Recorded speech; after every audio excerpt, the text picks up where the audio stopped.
Good morning, good afternoon, good evening, whatever time it is while you're watching this. And who doesn't like getting their leg over a Himalayan and going out for a bit of trail riding? Unfortunately, in the area where I live, trails are quite spread out and you will be travelling along roads to get between them. The Scramalayan days, run by Cooperb that I help out with, are 35 miles of riding, of which only about 6 are trails. So you're going to need to use public roads to get between them. So I've put this together to show you what kit I use for riding both on the roads and the trails.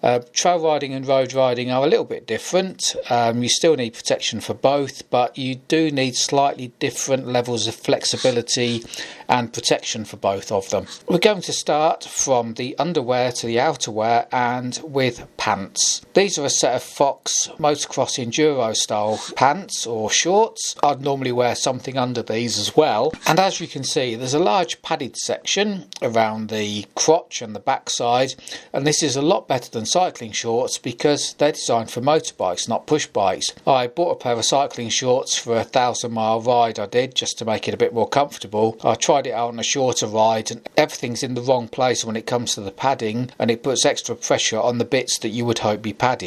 Not only does it have padding, but also there's a lot of hip armour in these and slightly upper thigh armour, which is always good when you're as talented as I am on the dirt. As you can see, the padding goes fully front to back and the hip armour will stay in place as you move around on the bike. As you're likely to get a little bit more sweaty when trail riding than riding on the road, at least if you're as unfit as I am, then a t-shirt like this that I bought from a cycling shop, actually to go under my plastron when I took up fencing, is ideal. Under the armpits you've got quite a lot of ventilation. It's very thin, so it does let the sweat out and the cool air in, but also makes it comfortable wearing under a bike jacket to stop any rubbing. My knees are getting a bit old and knackered now, so I bought a set of Acerbis knee protectors. These do bend very well and also come with some stockings, so that you put these on over your knees from around mid-thigh to mid-calf. You chuck the armour on, velcro it all up, then turn the top and the bottom of the stocking type things, or leg warmers, whatever you want to call them, over the armour itself. And here is a good demonstration of why I need as much armour as I can get. Going from top to toe, you could ride with any road legal helmet. On trails, green lanes, boats, rups, whatever you call them in the UK, you have to be completely road legal, both you and the bike, so insurance, MOT, tax, and as a bare minimum a correctly fastened approved helmet.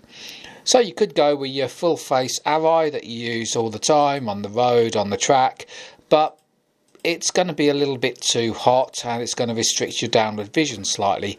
So I'd recommend, if you wear glasses like I do and can't wear goggles with a motocross style helmet, a flip up. So here we have a Schubert C5, a nice flip up, lots of vents on it, easy to work. Downside is it's 500 quid.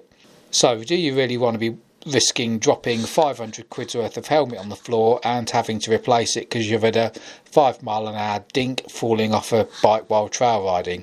There are alternatives out there. I've bought myself an MT Storm helmet, 130 quid. Again, these prices are at the time of recording this film, and it does everything that this K-Berg does at the speeds that I'll be doing on trails.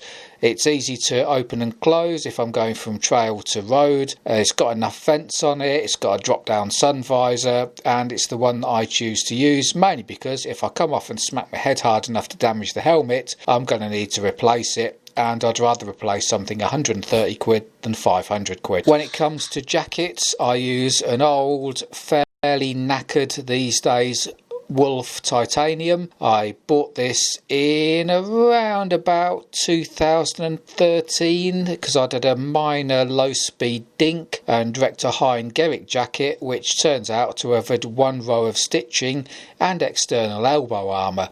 So I popped into Bikers World, who used to be in Daventry, left my kit there, bought some new kit to ride home, then went back and picked up the old kit that I'd had the dink on. With the jacket, I've got enough pockets in it. It's got back armour, shoulder armour, elbow armour, all integrated. So I'm quite happy to wear this. It's not terribly waterproof anymore, but if you're mud plugging, then you can expect to get a bit cold, dirty and wet. The red piece isn't a fishnet body stocking built into the jacket. It's actually an open vent. So you can open the vents on these, let the cool air flow through when you've picked your bike up for the 5th time that day after having an embarrassing low-speed dink. Pockets on it, front and rear, and some internal pockets as well. I haven't got the thermal lining in this one for obvious reasons, that I'm not as fit as I used to be, and I get a bit hot and sweaty when trail riding. Riding on the road, you want some good high-quality gloves, such as these Alpine Stars. Downside is you don't want to be riding on trails on these. You don't quite get as much feel as you'd like on a trail bike. They're made of leather. A couple of fall-offs onto gravel and you probably wreck these. These were about 130 quid when I bought them. Lovely summer gloves on a bike, good track gloves, but not ideal for trail riding. So instead, a pair of Fox enduro stroke motocross type gloves. These are great, give you lots of feel. They're not as high cut, so you get a bit of breeze up your arm when you're riding, which again will help keep you cool. And there was some sort of neoprene. They're almost like a wetsuit type material. So I've ridden with them in the wet. They have kept the water out, but then again, they're fairly new. And they're going to be fairly hard wearing. I've had an older pair that I used to wear that eventually I did start wearing through on the fingertips and palm. But these will give you a lot more feel than a pair of leather gloves will, and they're a lot more flexible, and they'll also give you protection at a low speed fall. Quick thing to mention here, I quite often swap between these and leather gloves when I swap between trail and road riding. It's only a couple of seconds to chuck these on or off and swap them with the leather gloves, and I prefer to wear the more protective gloves at higher speeds on tarmac. Now you might wonder why, when there's so many sets of trousers out there that you can wear, that I'd bother with padded shorts and knee braces. Well, first of all, my knees have taken a bit of a battering over the years, so knee braces, when you're more likely to fall off and twist them, is a better idea for me than not. But also I wear some fairly lightweight enduro stroke motocross stroke trials type trousers. These are more flexible than road-based trousers, which are basically sit down on the bike and don't move around too much. They're plenty roomy. They are very, very baggy actually, but seem to be moderately waterproof so far, and I can get all the kit on under them. The downside is they don't have any pockets or armour. So pockets, yeah, you don't really want to be falling on your hip onto your house keys, wallet and loose change. So these tend to go into the jacket pockets, and yep, they're nice and flexible, fit over my boots nicely or into the boots nicely, whichever way you want to wear them. Talking of boots, on the left we have the Daytona Roadstar GTXs, which I absolutely love for road riding. Despite the appearance, I don't tend to use these off-road. There's a trail I occasionally ride on the way home from work when it's nice and sunny and it's dry. But these look like this at the moment because of the amount of water that I rode through last weekend when I went down to the Ace Cafe and got absolutely drenched. I thought I was going to drown, and I've ended up with a case of trench groin. Trouble is, although they're lovely on the road, they're waterproof, they're Gore-Tex, they're really comfortable, they are still quite flexible. Although these are the ones used by the police in Northamptonshire, or at least they were when I first got a pair of these, they don't give you an awful lot of ankle support for sideways twisting in the case of a get-off on the trails, which you'll probably have more than one off. On the right we have a set of trail riding boots. I went into John Lee and Sons over in Higham Ferrers, spoke to Steve and Charlie and said, what can you recommend? And they flogged me a pair of these. They have ski boot type fixings and are waterproof and have a lot more support around the ankle. I found the benefit of these when enduro riding in Wales in motocross style boots rather than a thinner type boot, and ended up with a sprained rather than a broken ankle. Having a look at the soles, you can see the Daytonas are more road riding biased. They're not going to chew your rubber foot pegs up too much, and the other ones, they are seriously grippy for the entire entire length of the boot, apart from the very tips of the toes and the very end of the heel.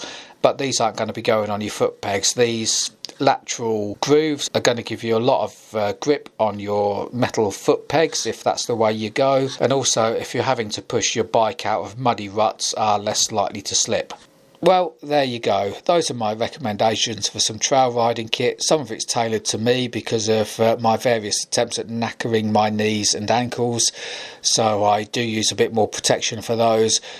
And if you're out riding between trails on roads, you do want to get yourself a bit of protection rather than a motocross jersey and a set of motocross trousers, boots and thin gloves. I'd love to be able to wear a peak helmet with some goggles, but I can't because I wear glasses, and I've yet to find a set of goggles that will let me wear glasses under them. So I have a flip up, old jacket, and and much protection as I can get, and quite happily swap out gloves between the road and the trail sections.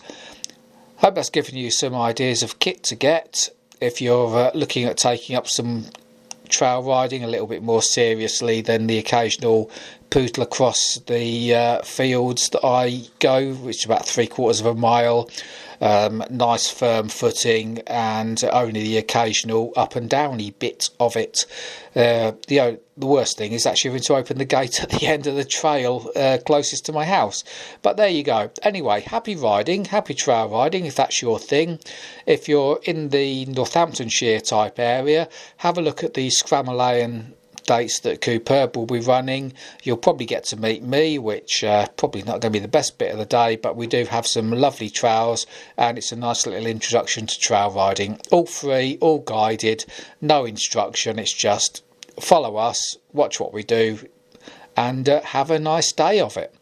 Anyway, until next time, happy trails, see you later.